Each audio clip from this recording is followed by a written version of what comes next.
Welcome to the Exodus Project. This is extremely exciting. I have no idea what's going to happen today. This is, I'm with Caleb, and I never know. This is something new. I never know what is going to happen when I'm with you, and Going all kinds of directions. we're going to go in many different directions. We have a nice little beer. I'm not going to tell you whose beer it is. We're going to cover up the beer. It could be Coke. Yeah.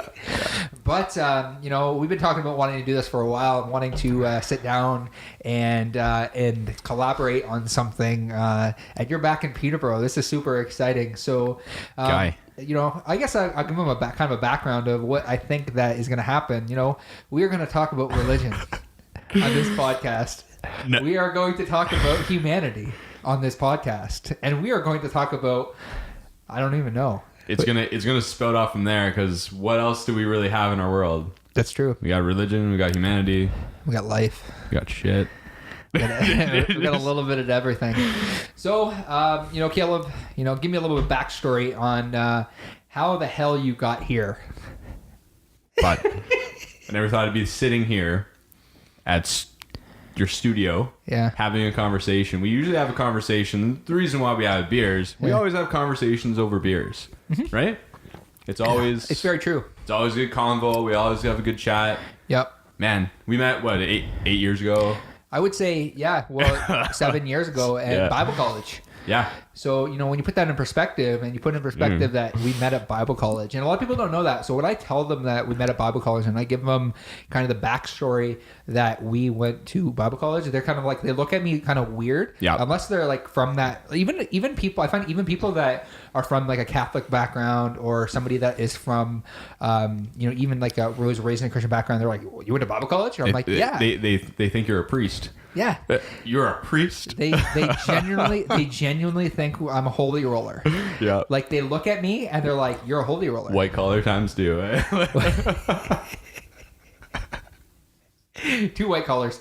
No, but I think it's extremely unique. So tell me, like, how did you get here? Like, what was your backstory? I think a lot of what we're going to be talking about in this podcast, the Exodus Project, is about religion. I think that's kind of like that's kind of what we talked about. We wanted to do this, like I said, for a while. 100%. But like, how the hell did you get here? How did we get here? How did we get to the point where we're? Because this might be news to a lot of people and where we're at in life, and this is going to be interesting. I don't know if there'll be any new news to some people, but like, there's 100%. Trust me, social media, a lot of people are going to be out there going to be like, what the hell do these guys think now? Like, I think they assume, like, I think there's a lot of assumptions that happen, but I don't think that they will These really This guy should be in jail. Jail. What? Terrible people. Terrible. No, but tell me, like, what do you think? But like, we met like 8 years ago, like you said, Bible college, came to Peterborough of all places. Didn't even hear of this place before. Yeah. I grew up like... You grew up in Sault Ste. Marie, so who the hell has heard of Sault Ste. Marie? It's different, man. I don't even like telling people that. It's crazy. It's such a northern, small place, but man, like my background. I grew up in if we're talking about religion. I grew up in a very Christian home. Yeah, like Christian, Pentecostal, if we're gonna go on the denomination standpoint. We'll talk about that eventually, right? Yeah. But man, Pentecostal, Christian, grew up in that with my family. My dad and my parents are pastors in churches. Is your dad still a pastor, or are they still doing like... They're retired. They're retired now. Yeah, but are they still preaching? Like, they're still up on stage? I'm sure they show up now and then. Like, but are they? Is he preaching? I think now and then. I don't really ask. Oh, you don't ask? I think so. Why don't you ask though? Why don't I ask if he preaches? Yeah. It's just not something that comes up in conversation, man. It's fair. But I would figure that they're still trying to save you. Yeah, you of all people need saving. I told you this is going to go out left field. Correct. It's this is a dry run, right? Huh? No. This is not a dry run. Oh, fuck! I thought it was a dry run. Fucking guy. Do you want what? Do you really want to dry? Like, what do you want? Yeah. I thought we were just testing shit. No, man. We're up. Like, you better keep fucking going. There's no, like, it's like I'm a one take wonder. We'll edit this out. No, I'm not editing shit out. Oh, you fucking guy. Yeah, guy. So we met in Peterborough. Yeah. I grew up super religious, conservative, and it's semi-conservative. Like I wasn't allowed to watch Ninja Turtles or Aladdin. You weren't allowed. For real. Guy, I don't know. Were you allowed? Yeah. You were allowed to watch like those kind of things. Yeah, I watched Power Rangers. I watched Ninja Turtles. I watched all that. But like, you gotta remember, like my background's a little bit different than yours. Like I chose to go to church. All those things are from the devil code.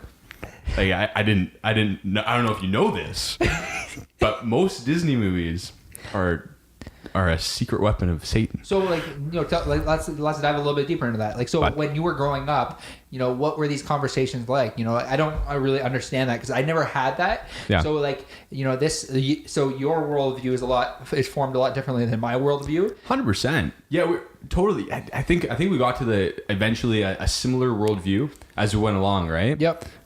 Probably first, second year into school and everything. So my worldview is formed by my parents, by the church, by really that I had one focus. It was a one track mind, one thing to do, one mission in life, and that was Christianity. Love Jesus, save people. You have your Christian circle. Everything outside the church is their term heathens, right? Mm-hmm. Like they need to be saved. Like you remember reading that book, How Lost Are the Heathen? How Lost Are the Heathens? Yeah. So yeah, like, you know, super bizarre. So like, what was that point in time? Like, cause you grew up Christian, you got to a point. It was probably I don't know. Probably would you say fourth year was kind of the year that you were kind of like, I don't know if this is what I believe now. Fourth year Bible college. I don't know, man. Yeah. Like for first year, I was in it. Yeah. Oh, but I was in it too. I was in the exact same boat. You had to be. You paid like $20,000 to be there in the first year. Yeah, $20,000. You had to be in it. $20,000 to not even be able to partake in a beverage. It's true. That's crazy. It's quite the cost. When you put that, you count the cost. Count the cost. We were talking about that earlier. Oh shit. So I guess one of my biggest questions for you is like, when, like, you know, and we were talking about this the other day. Like, was there a point in time where you said to yourself, I don't believe this anymore? Like, oh yeah. What was that time? What did I don't even know if it was a specific moment or if I remember it. You have a different. I have a way different you have story. a different thing than me, but me in my probably my third year, we lived together for a little while. From second year. Yeah, but I think we were influenced by different things. Like we had their same beliefs, but I think we were influenced by different things when we were going through and trying to discover what we actually believe. And in I think it was between third year and fourth year. It had to be. Yep, it makes sense. And going in and like just doing more research. You got to do more research on your own. Yeah, you got to. It's something you got to figure out on your own. You have to envelop yourself in all kinds of information. Just information is at the ready. Mm-hmm. It's on the internet, it's in podcasts, it's in debates, it's in books. Like you have to push yourself to gather so much more information. And like I think between my third and fourth year, there had to be a time where I gathered so much of that information that it kind of just backlogged everything else I knew. And I in my own rational brain, I said, this makes more sense. That I don't believe this. I think I'm an atheist, but I'm not really sure. So like, and tell me about that time. Like, what brought you to that point where you said that I just don't believe this anymore? Like, what, was there a tipping point? Was there something that happened? Because like, it's often thing that this thing that I get asked all the time. Like, what was so bad about Bible college for you that made you become an atheist? Or bad about the church, or bad about people, right? Yeah. Like I don't even know for me, like, you know, for you, and I'll just talk about me for a second. Yeah. I don't even know if it was there was anything bad about, you know, it's hard for me because like I love the people, but I just didn't like quite the message.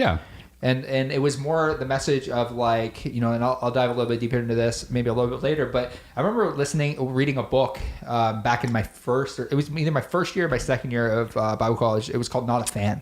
And that was kind of like when that Pentecostal, radical evangelicalism, however you pronounce that word. It was essentially saying that if you're not changing, then and you're not becoming a follower of Christ. You might just be a fan of Christ. Yeah. And they were kind of alluding to the fact that if that was the way that you were living, it's not good enough. It's not good enough. Yeah. And it's like, and I remember waking up every day being like, I just don't feel like I'm doing anything good enough. And it put me in a weird state, and I'll dive maybe a little bit deeper into that, but it put me in a weird state. But, you know, back to you. I think you probably felt like the bar was set so, like, we both bounce off this. The bar is set so high, like so damn high that you can't achieve it. No, and that's impossible, the thing. And right? that's the thing. It's like, you know, it's like there's the debate of grace, and, you know, grace over, you know, like this idea of, you know, saved by grace and everything. But it's like that's true for them, and that's Correct. what they believe. But there's the other side of things where it's like your life is supposed to be changing if you're actually following Jesus. Yeah. Is what they believe. Yeah. And the interesting thing when you actually sit down and you think about that is like, you know, you actually evaluate, is my life actually changing? Yeah. And if it's not changing, then what? Like, what does that even look like? Because like you have these stories of people. They come in, they're like, Jesus changed my life, or this changed my life, this and this. I was addicted to drugs and this, and they're great stories. Like people that are addicted to drugs and come out of those kind of lives, and if they can change for the better, fantastic. Yeah, 100%. Like more power to you. That's a great story. Religion aside, whatever. Yeah. It's a humanity story. Yeah. But and I'm super passionate about that. I'm more passionate about the humanity side of things. you got it. But when you attribute all that to one thing, just to Jesus, it's a one size fits all. Yeah. It gets to be a little obscure, because it's not a one size fits all. Yeah. It didn't even fit me, and I grew up in it. Yeah. You know what I mean? Like between, like, we'll go back to Bible college, right? Between like third and fourth year, and we're kind of in the same kind of area. Just read books. I read we had a philosophy class. I remember that class. Yeah. So we did a paper on. We had to choose a subject or a book or something. I chose The God Delusion. Of course you did. Richard Dawkins. Of course you did. And I read fourth year Bible college. I had to read the first 4 chapters. I read the whole damn book. Of course you did. Fantastic book. Yeah, I'm glad you did. Yeah, I'm glad I did. Yeah. Great book. And in my paper, realistically I came out and said, you know, I basically agree with what he says. There's things I don't understand. I'm not at the point where I can dissect it and pick it apart because that's what it's supposed to do. You're supposed to pick it apart and say, this is what's wrong with this book, and this and this and this. I'm like, it's not. I have so much I agree with on so many different sides of the spectrum. Interesting how that happens.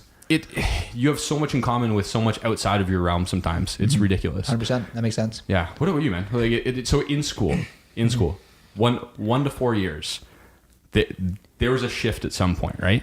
I think my shift happened. You know, we were living with some guys at the time, and I know, and I'm not gonna call them out. We were just living with some guys, and you know, some of them were okay, and other one of them, they just I don't know, they wanted you to live to this like standard that they set, that there was their ideology of what was good and what was bad. Yep. And that kind of threw me off a little bit, and I was introduced to people I had never met before, and I was introduced to ideologies that I've never heard before, because growing up in Chatham, you know, I think that everyone had very similar ideologies because we all grew up together. Yep. So we grew up in this like church together.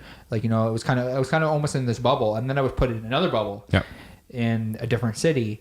But I was doing that, and I was meeting people throughout the time. So I think that pushed me to the edge of, like, you know, someone, you know, pushing their ideologies on me and like saying, this is what you should be doing, this is how you should be changing your life, and yada yada and all that stuff. And it, like, for me, it gave me anxiety, because I'm like I'm like, what the hell? Like, why do I have to live to this standard? Like, why can't I just be happy and live my life? No. And I think that was the starting point. And you know, it's funny that you said that philosophy course, because I think that philosophy course for me was a changing point as well, because what had happened is I started asking questions. And I remember at this time I was playing in a band, and we were asking a ton of questions. Soterios, I remember that. Playing in a band, and I was able to articulate what I was feeling at the time. We wrote a song called "Searching," and, you know, like I said, like, you know, what are we searching for? People got kind of up in arms. They did. I remember just on the kind of local, like, friend friend level there, just right? friend level. They're like, It's what is kinda this guy singing about? Yeah. And it's like, and like, I'm not even the one singing majority of the lyrics. I had like my buddy Matt. You're playing guitar. I was playing guitar in this band, but I had written pretty much You all the contribute lyrics. a lot. Exactly. I wrote pretty much all the You did. lyrics, other than like maybe a few choruses. But I wrote the concepts behind the songs, and I remember sitting there one day and in that philosophy class and asking questions, and that's kind of what how it sparked for me. I remember asking one of the professors there. I said to him, like, we were talking something about humanity and how like what we always go back to, the way that we were raised, or essentially we're a product of our environment. I actually remember this class. It's a product of our environment, and it was. I think I remember you asking this. It's so bizarre. I know. If we're a product of our environment, you basically worded it like this: if we're a product of our environment, how can we be expected to not act like our environment? Yeah. How to be so counter that? So I asked the question. I'm like, so if we're a product of our environment, so what you're saying is God set us up for failure. Correct. That's exactly what you said. That's exactly, and Yeah. and the professor was kind of like never thought of it that way, and he kind of was taken back for a second. Yeah. I'm like, so you're saying that God set us up for failure? Yeah. And ideally, that's actually the case, and that's what actually at the core of what we believe is God set us up for failure so that He could save us. I'm like, that is a fucked up message. That's what it seems like. Yeah. Like. But I'm like, and you might not believe that, and that's okay if you don't believe that. But that's kind of like what I was, how I was feeling at the time. Yeah. And I just asked that question. I started asking more and more questions, and I just started to realize that I just wasn't happy anymore asking these questions, because it was stressing me out. Like asking questions, and they were encouraging me asking questions, and I was at a point in my life where I'm like, I just can't deal with this anymore. I can't keep asking myself all these questions, because it was moving me from a place of I was in this place of contentment, and then because I was asking all these questions about life, religion, everything, I was moved into a place of discontentment, and I'm like, I don't want to live like that. So I spent about 2 years where all I did was work and everything, and so I just kind of said, screw this. I just can't do this anymore. To myself for my own sanity. I think in those 2 years you were kind of in the midst of you didn't really necessarily know. I'm not going to put words in your mouth, but you probably didn't know exactly what you believed. Probably didn't care at the time. I honestly did not care. That you are exactly right, and I think that you're because we've been together. We've traveled through the very similar. Similar different kind of situations. Yeah, different situations, and mindsets. I would be comfortable with agreeing with you there, because there was probably a solid 2 year where I'm just I just lived, and because I still had these thoughts in the back of my head, and I just wouldn't deal with them in the back of my head. I had an option, I had a choice I had to make, and because deep down inside, I think I was unhappy with myself, because I knew what I had believed for so long, and then I was put in I was given an option. I just kind of said no, but that's kind of where I'm at now. But I'm really curious to know where you're at. Well, that was my thing too, man. Like when we were coming through third and fourth year and going through and just moving into it feels like actual life when you graduate and you start working, you start doing moving into more of a career mindset. Mm-hmm. It feels like a different kind of life, and the things that you believe are more. You believe them for yourself. Oh yeah, 100%. For yourself, and you got to be honest with yourself at the end of the day. Like in my fourth year, we had a different year. So in fourth year, I moved in. I went to I went to a internship. I remember that. So I went to Barrie and went on an internship. Yep. And I worked in a church. But when I worked in that church, I was pretty much an atheist at the time. I really didn't believe, and I had to speak in front of people. That's super awkward, man. I had to speak in front of people, talk about Jesus, talk about put together a presentation, sermon, and believe and talk about the shit that I didn't believe. Super awkward. It's super weird, and it's super weird that you were put in that circumstance. Well, why can't people have honest conversations? Yeah.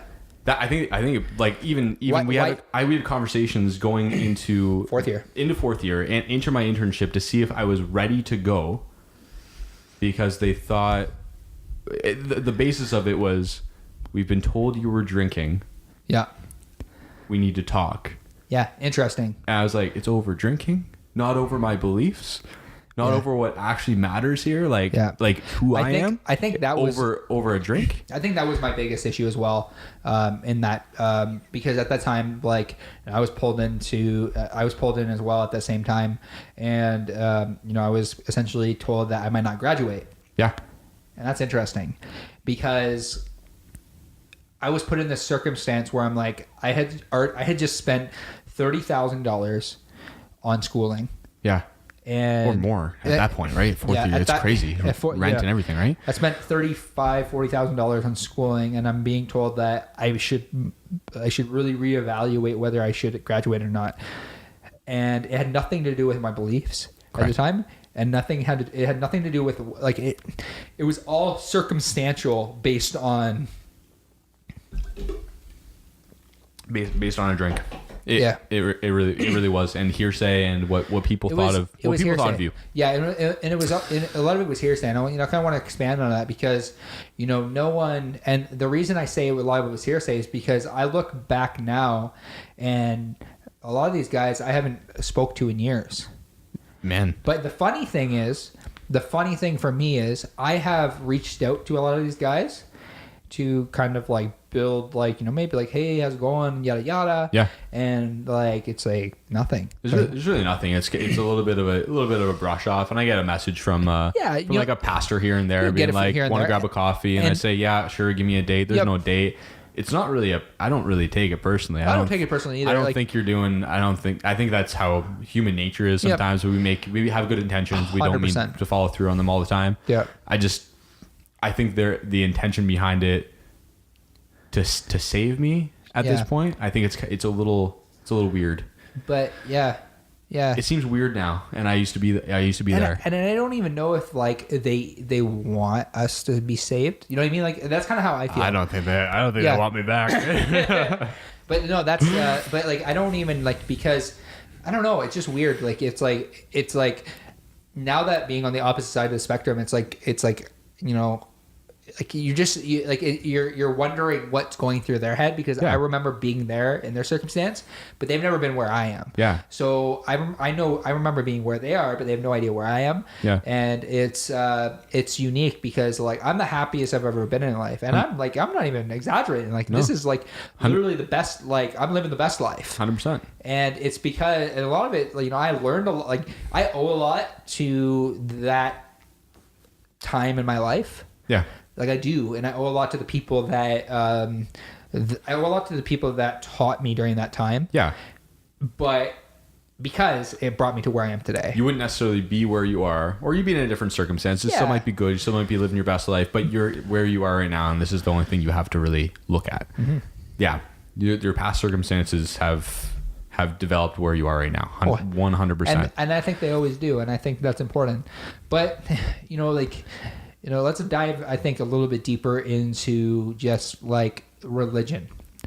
Where are you at? We have talked over the past little while about. It's been a number of years. Yeah, like I remember this conversation we had probably about a year ago when we were living together in Peterborough.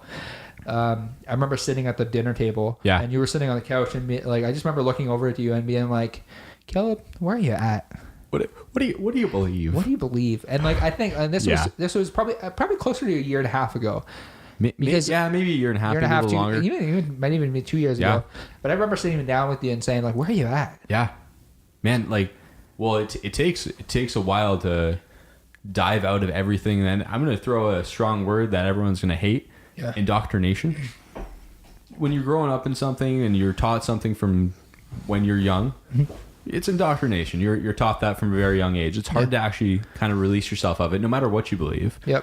So, in my labels are iffy, but I realize labels are important at the same time. 100%. Sometimes you want to shed them completely, and that's kind of what I did. We shed them completely for like a year-ish, kind of work through my stuff, and you have to work through my own stuff with my family too, right? You want to keep those relationships solid, especially with your family. Well, that's exactly it. You don't want to lose your relationship with your family. And that was honestly one of the biggest things. You got to tread lightly. I think that's exactly. You got to tread lightly with your family. You got to be careful there. If you're in that circumstance, sometimes you don't, depending on the situation, right? But in my point, it took me a couple years having conversations before I said, you know what, I'm an atheist. It's okay. it's a dirty word to Christians and our culture sometimes, but it's just a state of where I am. And I don't believe what I've been taught based on the lack of evidence. This is it's more of a neutral standpoint at this point. I really, I care, but I don't care. I care more about people and how things affect our culture more than how I care about if there's a God up there. Yeah. If I discover there's one, there will be one. Like if there's evidence for it, there's evidence for it. If there's not, there's not. And I don't see it. And see, this is the thing. If you were to tell a Christian that, yeah, and you were to say, if there's evidence, there's evidence. Especially if you're in Bible college. Especially if you're in the Bible college, they would say that's a belief. Yeah. So what do you say to that? They would say disbelief?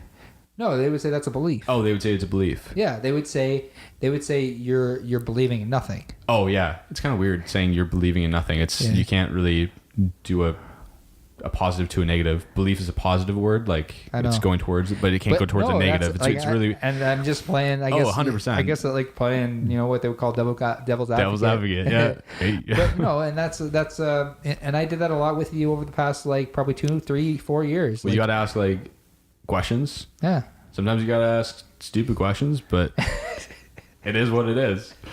No, man, yeah, I hear you. I think I've been asked that question before. Is it a state of belief? It's not. I don't believe there's no God.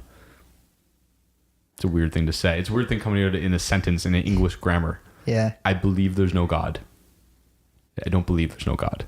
I'm not convinced there is one. Yeah. That makes sense. It's a different sentence. Yeah. It really is. Yeah. It's a small word, but it's a different sentence. So what would you say to somebody that does believe? That does believe? Yeah. Why? Yeah. Just like you have to say why, and usually the answer is based off experience. The same experience I've had. Yeah. And you've had. Yeah, yeah. And everyone kind of arrives at the same conclusions. Yeah, but like you arrive at your own conclusions, and that's fine. But it's like, well, I believe in Jesus. Yeah. It's like, okay, that's awesome. Like I believe, and that comes back to that. It's like I believe in this. It's like what do you say though? How do you when somebody has a conversation with you and they ask you the question of like, why don't you believe? Yeah, or let's even a little bit deeper. They ask you it's like they believe this and you believe that, and they think you're wrong. Yeah. What do you say to that? I came to a point. You kind of come to a point where you don't really give a shit anymore. Yeah, that's fair. If you're being honest with yourself, you have so much more time to invest in other things. If people want to be argumentative about, I believe this and you believe that, let's debate about it. Debates are sometimes a waste of time. Yeah, because I think everyone has their ideas going in. Yeah, and no one's going to split from those ideas. Yeah, but you listened to you read a book by Richard Dawkins. Correct. The God Delusion. Yeah. I would consider him as that guy who wants to disprove that there is a God. He's a biologist. Yeah. Which so tell me about that. Tell me how you got to this this belief that there is no God. Based on biology. I don't how did you get he makes a statement and you're kind of at that point where you're not making you agree with it and you don't if you're kind of on the fence, you'll agree with some things, disagree with some things, you'll kind of whitewash certain things. 100%. I think you have to come down to, what do I rationally think and why do I believe what I believe? Do I believe it because I was taught this for my whole life and it's what I'm comfortable in and it's what we were comfortable in? Oh, I was totally, look, man, 100%. We were set, comfortable. You can move on. You can keep going in this direction, and it's going to work for you. Yep. For a little while. But then when you're honest with yourself and you think about, I believe this, this person believes that. Why do I believe what I believe? You can't go on forever really debating in your own head. Mm-hmm. Makes sense. You got to be honest with yourself at some point, and it doesn't really matter what anyone else thinks. As long as you're happy with what you think of yourself and what you believe, it's a weird one. And with conversations with people, I hear, man, we've had those conversations. You've had those conversations. I've had them. It's one of those things where you gotta look at it and they say, why don't you believe? Why do you believe? We'll have a conversation. Yeah. But you got to keep it short. That makes sense. It's not a productive conversation to have sometimes. Yep. Everyone's in their own mindset, and I respect it, but it's still, I don't believe it. Well, let's jump out here for a second, and we're going to jump back into the podcast here in a second. Take a quick intermission to check to make sure the camera's recording, because I don't think it is. So No. this might just be a vlog. I mean, like a actual podcast type of. Yeah. So we'll jump back in and see if we can make sure that the second one is recording. Yeah. So we'll be right back. You're back. So I remember back in college, you had read a book called The God Delusion. And how would you say that shaped what you believed? That's everyone. Yeah. Everyone has a starting point to learning new ideas and developing what they think. That book was the first introduction I had to another world and another way of thinking. It was, I believed this and this and this for so many years and been taught this and this and this, and this is the only way to think. And then being faced with just a book that has a direction, but it's not what people think. Mm-hmm. People think it's a big God bashing book, like with nothing to go off and everything. It's mainly about the universe, about biology, about, like there's some chapters, definitely some chapters on the God and the figure of the Old Testament and who he is. And it's pretty rough when you actually think about it. When you think about the Old Testament, God, Cody, think about the crazy shit in there. There's a lot to go off. So I think looking at that, looking at, a different perspective on this holy book was my starting point. That was when I really started to deep dive everything. So I guess like the biggest thing for me is like, what was that time like? Like, it's like you did fourth year and then you still went on. Like you still right. I went on an internship. Yeah. There's these there's so many expectations of both of us to be somewhere that we're not right now. Mm-hmm. There's a lot of expectation around us, and it's not there anymore, but it was there for a long time. And I think some people, it's a disappointment. It's very strange, but you're expected to be working essentially in a church. Mm-hmm. Probably would have moved into like pastoring, moving, like working with a youth group. And we have a friend that does that right now. He's a great guy, but a lot of other people that I've known that does that now don't really talk to. And in that moment, like when we're discovering who we are and what we believe and where we're going, it's a pretty eye-opening experience. It's a pretty troubling time. It kind of rips you apart from the inside, but you're not really aware of it. So I don't know. I think you had similar experiences, but it's one of those things where everything you're starting to realize that the blindfolds are coming off, and you're believing something else, or your belief is going away. Mm-hmm.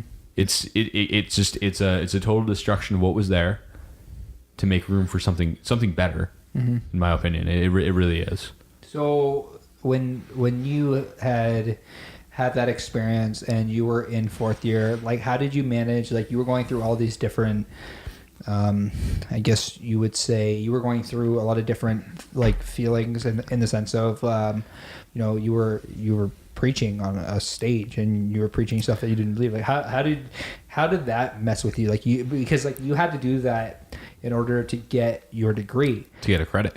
Yeah. That's it. It really messed with me. I remember leaving. I had to go to church every Sunday and obviously participate and be an integral part of each service. And you were coming back. You were coming back to Peterborough, and I was coming back to Peterborough every week to work in a regular job and to see you and crack a beer and have a good conversation. Yeah. That was really my release. Like I needed that in my life in order to actually stay sane at the point. That makes sense. 100%. But I remember leaving church like services, and we have a band that we listen to, Architects. Oh yeah. man. I'd throw in Architects after church on a Sunday and just blast it all the way back to Peterborough. Do you understand how much of a heathen you are? Write a book about it. I lost out of the heathen. I already wrote a book for you. There's so many books about me. Yeah, I know. It's ridiculous. Good for you. But that's my fourth year, man, and it's a process ever since. And you in fourth year, you were still here, and you had a lot of time. You had a lot of time to yourself. Yeah, and that was one of the biggest things. I was just working, and I was actually, so at that time I was working, and I was also I was kind of forced into doing like kind of almost like this Bible study with it. Like I don't even remember. I don't even know if you knew about this. I didn't really know, like an intensive Bible study. Yeah, so I was forced into a Bible study. I had to lead a Bible study with with younger years, or yeah, I remember that. Yeah, so I was kind of forced into that, which is fine. Like, you know, like I did it, like, because I really wanted, like, the biggest thing is I didn't want to waste $40,000 and not have anything to show for it. Like, I wanted to get at least a degree, and I don't know, like, it was such an interesting time because, like, I was going, like, they were more worried. This is just how I felt. They were more worried about their reputation than they were about like me getting my degree. Like, it was just so weird. It was such a weird time in life, and I don't know. It put me on a path, I guess you could say, for 2 years that just really had me searching. And like, you know, I guess like kind of where I want to take this is community, because like, you know, like I don't want to just like talk about all the crap, but I want to talk about like all the positives as well. Some really good things. Yeah, like, really good things that brought us to where we are. Like the people that I've met over the past, like, you know, 2.5 years, 3 years, because of the fact that I'm no longer within those Christian circles. Like, I've met amazing people in downtown Peterborough that really are, you know, passionate about life, passionate about living, passionate about the economic growth of the city. Yep. And like, one of the biggest things that always frustrated me within the city when I was going to the college was that I never felt that we were doing anything within our community. Yeah. And like, it was weird because like that's just the way I felt, and rightfully so. I don't even really know what to do within the community. Being somebody that is, you know, doing stuff in the community quite a bit. They're probably doing more now, but at the time we weren't really doing much, and I was always asking that question, like, why aren't we doing more stuff within our community? Yeah. And I remember talking to some of the leaders within there, like, I don't know, why would I know more? And they were honest with me, and I was honest with them. But I'm super happy now that there are people within this community. Like, when I discovered the business community, that was my biggest shift in life, where I'm like, I no longer have, like, because like I attributed community to a church. Like, that's how I knew community. Like, you know, I went to a church called Evangel Community Church back home.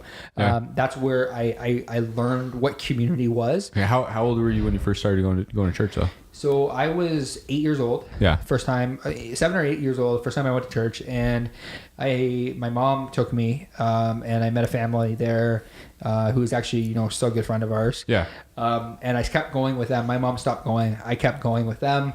I grew up in the church. I left the church I was going to, went to a different church with them because their family went to a different church. So I went with them. Yep. And I kept going to church. Like, I liked it because of the community. And as I look back, and like, it's interesting because I've heard somebody say this before, that you don't really know what, like, something was good until you look backwards and say that was good. Yeah. And it was really unique because I look back at my life, and I'm like, and I just realized that what I wanted out of that was the community. Because I remember as a kid, being just hating services, and like I don't want to go to service, but I wanted to go to lunch with everyone afterwards. Yeah, you want to do lunch, you want to do you want to do your youth thing, and music. Music was a big part, right? Big portion, because I just felt I felt the sense of community when I was there. So what about you though? Like, what would you say was your point? Like, what was your reasoning behind going to church back then, other than your family? I had to go to church. I'm gonna throw it right back. Like, I had to go to church. If I woke up on a Sunday and didn't want to go, my mother would throw a fit. You have to go. There's an expectation. You gotta.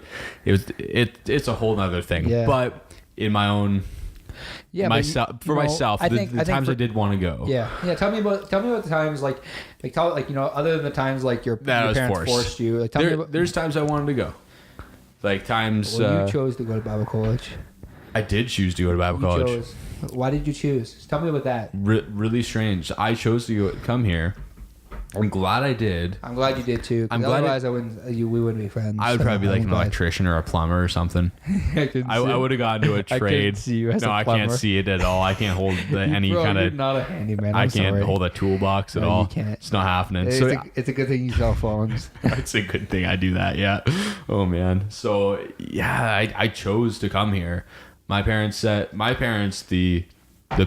people I say raised me and taught me everything, and more power to them. I love them, but they told me not to. They said, if you don't want to go, you don't have to go. They kind of just let me have my own decision. Yeah, but why did you go then? Like, if they're telling you, not to go, why did you come? When you're taught something for so long, and especially in my friend group and in my family setting, and how my family is structured, like I'm an expanded family. It's definitely an expectation.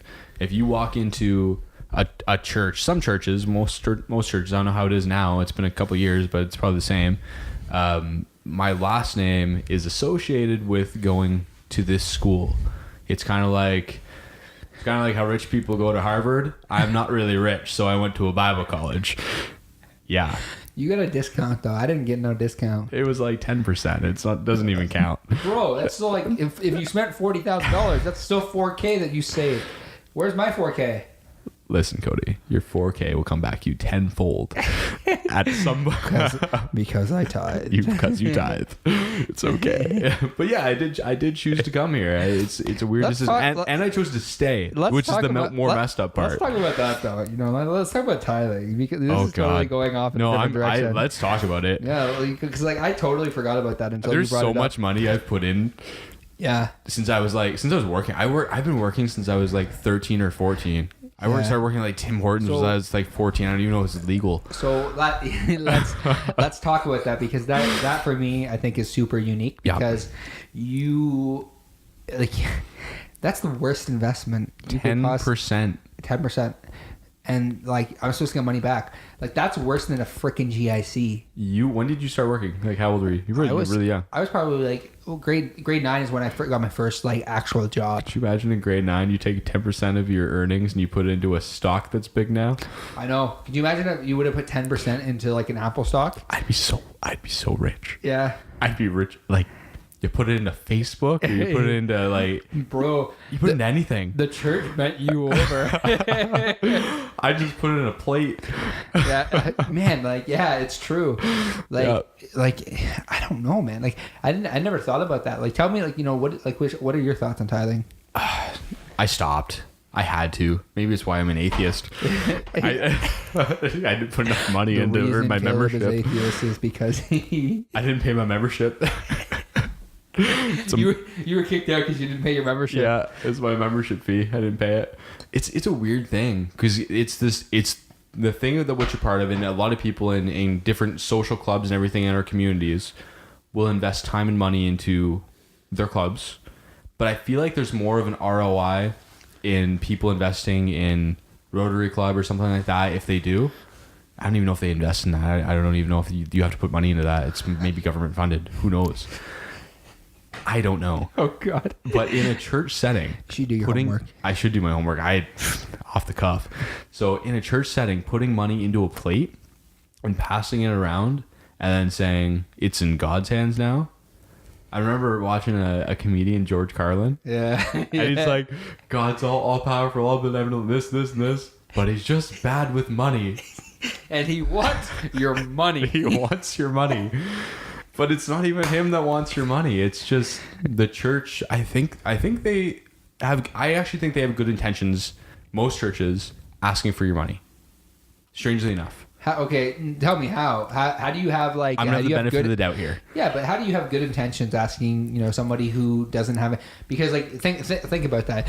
They're asking people who have nothing. Correct. They're like give 10%. Correct. But if you're so enveloped in what you believe, you don't think it's wrong. I don't think they think it's wrong, even though it is kind of wrong. So I'm not gonna. it's a weird moral line. Yeah, it's an ethics issue. It's an ethics thing, man. It's a weird line because I believe like a pastor of a church believes 100% that what they're doing is right because they've been taught that for so long. So I don't see them as a bad person, but what they're doing what they're doing might be looked at as ethically a little ambiguous. Yeah. Because like it's interesting, like, you know, we like whenever I talk to people about the fact that I went to Bible college, oftentimes what happens is they're like, we, you know, like, and then it was actually the other day we were talking about how they get a lot of tax breaks because you know they're a religious organization. Yeah.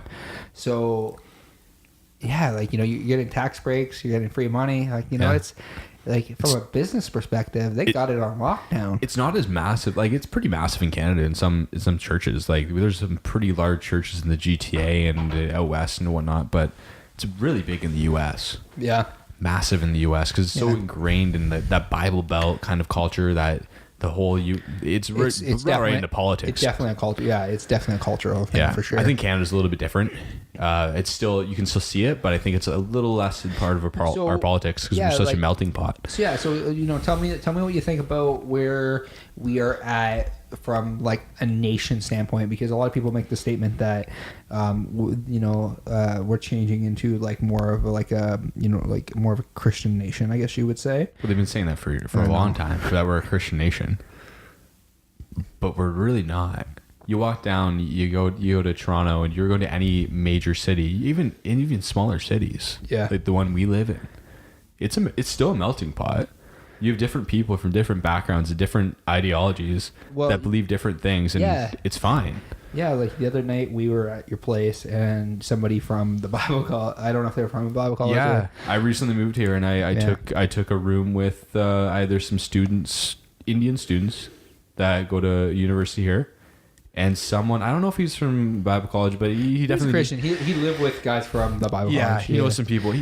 So he was at my door when we showed up, and he was trying to tell my Indian roommates about Jesus. Really, really kind of... Really set in my head. It's a dick move. It's not what they believe. Yeah. They don't care about what you have to say. Yeah. Leave them alone. And I stepped in and I said, you know, they're not interested, man. You gotta move on. And what did he say to you? He said, "Does this man speak for you?" And then my roommate said, "Yeah, he does." Because what else are they gonna say? Yeah, like I don't even know what they believe, but I don't care. They're a person. Just leave people alone. Yeah, but that's the thing though, is they like, you know, genuinely think that what they're doing is right. So can you really blame them for, like, you know, if can you really blame them? I don't think you can blame them, because I've been in that circumstance. Yeah, and I've been in that circumstance as well. Like, so. But I think there's been those times when I was in those circumstances, I was faced with harder conversations that might have brought me to where I am right now. Yeah. So I think it's okay to face it and call it out for what it is. But I don't think that person is necessarily gonna change what they're doing at the moment. But I think you need to stand and say, you know, stand for all you believe in. We're so in this, and it's so ingrained. I'm like quoting time has come. Songs. Oh dear God. The time has come, Caleb. Yeah. Like even that. I'm like thinking, and we say one line, and we're thinking of some song we grew up with. It's crazy. Music's massive. Yeah. Music's a massive part of what we grew up with too. Let's talk about it. You know, let's talk about how music has indoctrinated you. I just said one line, and I thought of a song, and we have conversations all the time. Yeah. And we'll just joke around and like play this music here and there, and but it's big. Think of the emotions. Like, okay. Let's go off some bigger events, like there's big events in Waterloo and whatnot for what we grew up with. The Overflow. Overflow is going to be your biggest one. What was that like for you? I don't know, man. Like, I remember being a kid, and you know, everyone went to the altar. Like, that was one of the biggest things, because it was like almost like expected that if you weren't living a perfect life, that you had to go down to the altar and ask for forgiveness. Especially at overflow, or else your $120 is wasted. Yeah, I know. Yeah. And it was so weird. Like when you like, you know, it's like you're rededicating your life to God year after year after year. But that is what church was back then. How many times do you think you rededicated your life to God? Well, like, let's go a little bit deeper. Like, you know, let's think about this like from a logical standpoint. God, like every day you sin. For sure. This is like, yeah, you definitely sin. I don't even want to know what you do. So every day you sin, and this is the rabbit hole that really fucked me up. Yeah. Every day you sin, you wake up and like you in the eyes of God, you sin. Yeah. And you have to ask for forgiveness because you sinned. Yeah. Every day. Every day you sin. No matter what it is. No matter what it is, and you have to ask for forgiveness. You look at a pretty girl, and your mind, which in your subconscious you can't control, goes off the wrong way. You've sinned. Messed up. But the grace of God saves you. Like think from your own from subconscious and evolutionary trait. Like, it's but, and then we go back to that thing we talked about earlier about you know, philosophy. It's like, and God put you in this circumstance. Yeah, and He created you to think that way. Naturally, but you sinned, and it's like He put you in this circumstance so that He could save you. Yeah, like from a philosophical standpoint, think about that. He put you in that circumstance so that He could save you. Well, the best example. Why didn't you save me in the first place? The best example was you're kind of a person in a burning building. Yeah. And God and Jesus, you can throw them all in together, the whole family outside. he lit the fucking match. He lit the fucking fire. And he's standing outside as a fireman, but he's not going to come in and save you unless you believe that there's a fireman outside. Could you imagine like this building starts... You got to believe there's a fire first. Could you imagine this building starts burning right now? Fire never sleeps. And you're not getting saved until you believe there's a fireman outside. I wouldn't be saved. I wouldn't believe there's a fireman outside because I'm not getting saved. It's a weird thing. Yeah. And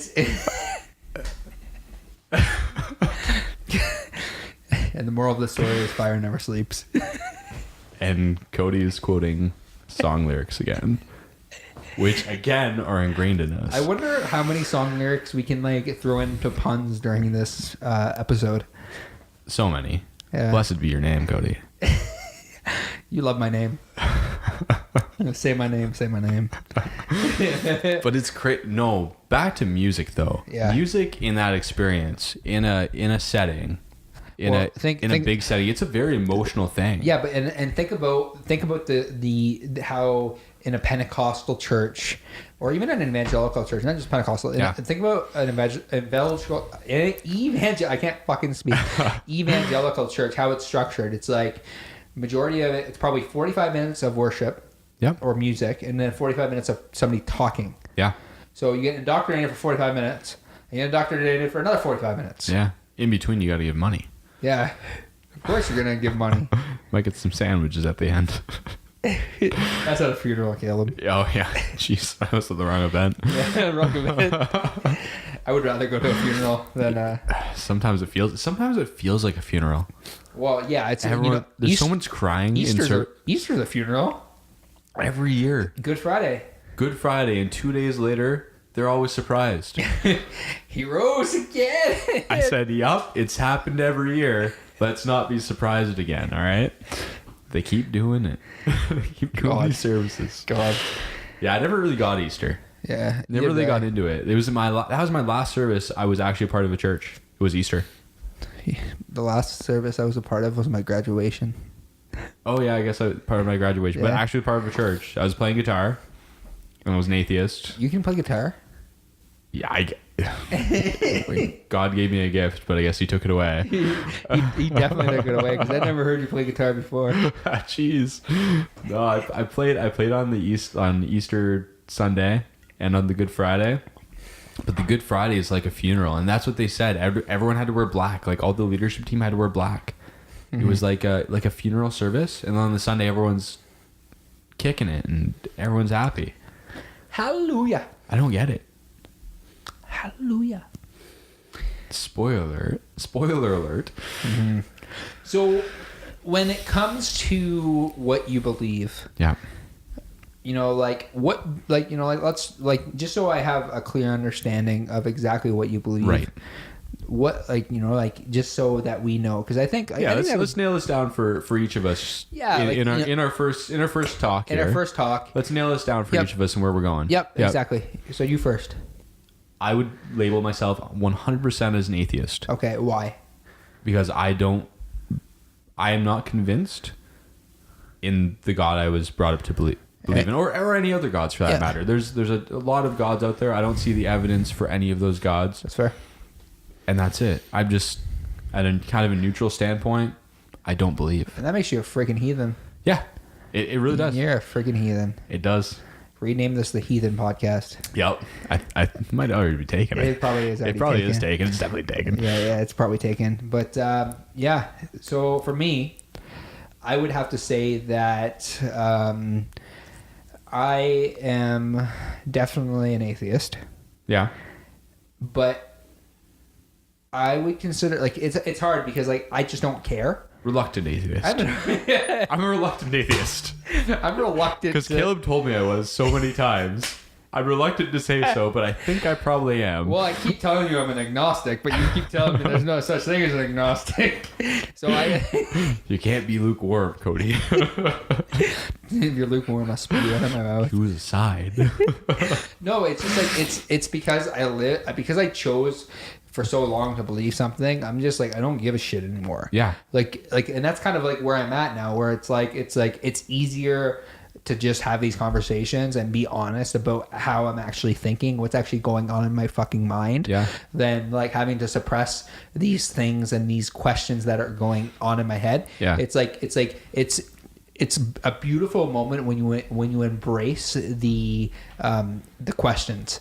And like the questions of like I wrote a song, like coming back to Soterios, wrote a song called Searching for Nothing, and that for me opened up fucking doors for me, because I was like I've been searching all my life for something, but am I searching for nothing? Yeah, that's 100%. It was a good lyric, good album. Yeah. Good vibe overall, because it's true. Go download it on iTunes. Go download it. Here's my plug for my album I did 5 years ago. Soterio Searching. It's free on the iTunes store if you have Apple Music. Download now. I'm not going to get a royalty because... things. Yeah. Wait, but even like we could probably go into this in different episodes. We probably will. Yeah, we will. You have to get over, I think, the fear of hell. Mm-hmm. You got to look Holy shit. That's a big one. That's probably one of the biggest ones. And that's something I think in the back of my head I probably still struggle with at days. Yep. But like, you know what? Because you think, what if I'm wrong? Yeah. There's this hell I was told about, but there's even Christians that don't believe in hell. And I look at you and I say, what are you doing? Yeah. Well, I think your family, you mentioned at one point, like your family doesn't believe in hell, or like somebody from your family doesn't believe in hell? I'm not sure right now. I think my parents do because they think I'm going there. And my one brother... Well, if we're honest, I know you're going there. After the shit that you've done, you're definitely going there. Yeah, but I think my one brother... If there's a hell, you're going there. Probably does prescribe to that belief. Oh, not believing? Not believe. I think... I'm not sure. I have to rediscover these conversations. I think. But at one point, he told you that he doesn't believe in the hell. I think so. I think they don't necessarily believe in the nature of hell that we were brought up to believe, and a lot of people believe. Well, like so, there's different types of hell. There's the annihilationism. There's a separation. Yep. There's so many different theories, and you can't really confirm any of them because no one's ever really come back. Yeah. That's fair. That's fair. No one's come back from hell. People have claimed to come back from hell, but like it's like no one's actually come back from hell because I've never seen the devil. If you're that close on the brink of death and you have a near-death experience, I think a lot of near-death experience is a little hallucinogenic. I remember having a conversation with you a little while ago just about how your family some of your family might potentially not believe in hell. Yeah, my family, Christians in general, really like my parents believe in hell. Mm-hmm. They have to believe in hell. They believe in hell, and they believe that you're going to hell because like you are going to hell. Well, they have to believe in hell. My question posed was, if you're in hell, Or if you're in heaven and I'm in hell, is that heaven for you knowing that your son's in hell? My answer is yes. Kid Cody would be in heaven, the guru. Yeah, because I'm a Calvinist. He's a Calvinist. Cody's saved, even if he says he's an atheist, he's saved always. Yeah, because all I have to do for myself is just say I'm a Calvinist and I'm good to go. Yeah, because I'm a Calvinist. Yeah, I know, Calvin. I pissed you off so much. I hate it so much. I pissed you off so much with that. Well, for one religion you're a Calvinist. For the rest, you're still kind of fucked. There's a lot of other options out there, Cody. Yeah, but like I'm a good person, so.